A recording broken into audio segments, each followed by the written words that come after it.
Hey everyone, it's Robert Hall, and in today's video I want to talk about the new silicone bumpers available for the AD200 Pro or Evolv 200 Pro. Let's do a history trip first. Original Godox AD200. One of the biggest problems with it is the display is completely exposed, so if the light falls, it makes it really easy to not only break the device, that it won't work and flash at all, or at a minimum, your display is ruined and now it's more difficult to use, see what group it is in, see what channel it's in, change any of the settings. All those things become really difficult when you don't have the display, so you're left maybe just never changing anything again or sending it in for repair. That was my biggest criticism of the design of this, is how prone this was to accidents, and there was a couple solutions out there. Some people just put like a beer koozie on here. Other people purchased these, which are called lightsavers, which a single engineer in Michigan 3D printed and made these available for sale. So a lot of people chose these to protect them. Creates a thin but sturdy bumper that actually blocks your display from getting broken. Now, Adorama did offer a silicone cover for the original AD200 as well. However, I never used it nor endorsed it because I didn't think it did anything to actually protect your device. It was a very thin cover, including on the back around the display, and therefore I said, it's not gonna save my light should I drop it, so why would I even put it on? Which is why I've been such a vocal proponent of these. Nowadays, the Godox AD200 Pro or Evolv 200 Pro is out, which has a little bit different of a design, has a little bit of protection around the display in the back, although not enough. So inevitably, we're seeing new silicone skins come out for it from Adorama. However, this time, they're actually good. Going to get my tape measure. On the new design for the Evolv 200 Pro or Godox AD200 Pro, there is 3/8 of an inch of protection of silicone to protect your light from contact with the ground. So should this fall, this does a lot to stop your display from breaking. Now, if I rotate it around for you guys, you can see that we have cutouts for pretty much everything. So the battery and the battery release is still accessible. On the bottom, we still have access to the 1/4-20 mount to use the default connector for the AD200 Pro that comes included with the AD200 Pro.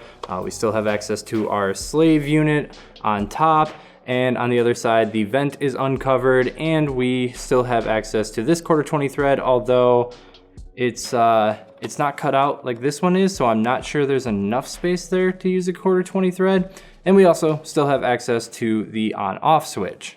Now, I can already foresee some of the questions that are gonna be asked about this, questions I asked myself, so let me answer them. First, with the new S2 bracket, it's a very tight fit on the width aspect to get this in here, but you can do it. You can get this in here without having to cut it, without having to do anything else. You can put this in here and that'll work with all 3 heads that are available. The original S bracket will not accommodate this without modification. So here you can see, without modifying, there's really no way this is going in. It's just getting pulled back and squished.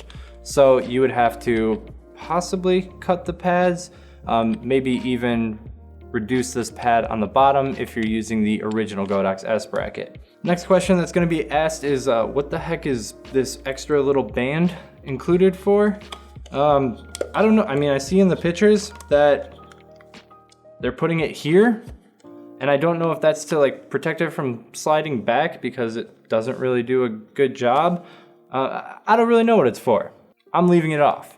And the last question that I know is going to be asked is, will this work on the original AD200? This feels like putting on a compression sock. So the original AD200 is a little bit shorter than the AD200 Pro. Therefore, there's a little things that don't really match up perfectly. So we still have access to our 1/4-20 thread on the bottom. We still have access to our side 1/4-20 thread. The vent is still open, which is really important. We need that to be open. Up top by the head is slightly blocked. I mean, you can still press it down and remove the head. It's not a perfect match up there. And you'd also probably want to cut this down a little bit because you can see as I try to release this, you know, we're kind of blocked when I go to put the head back on. This just inevitably gets in the way. So I'd probably be trimming this down about 1 inch just so we can get access to this and it's not blocking anything up here. The battery release and the battery compartment are still really nice and fluid, so no modifications necessary there. The big thing that would need to be modified is right here where the power button is. The AD200 Pro's power button is a little bit lower. It's more in the middle of the device, where the original AD200, it is higher. So right now it's partially blocked. I can still turn it on. I can still turn it off.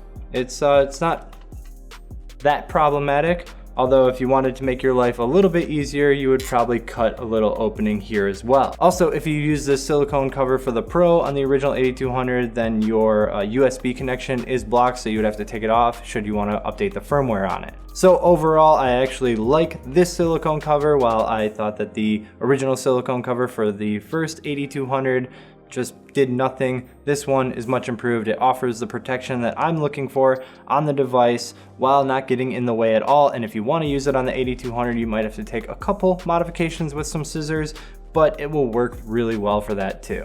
I think I covered everything there is to cover on a protective skin, but if you guys have any other questions, let me know in the comments below. I've got this linked in the description below. It's available in a ton of different colors, which is also a huge benefit because you can color code your lights. So for instance, I have red, white, and blue, and I know that is A, B, and C. So at all times I can look across my room and know which light is which group. Another little handy tip if you don't do anything like that. Hope you enjoyed the video. Leave a like if you did, subscribe if you want to see more, and until next time, keep on shooting.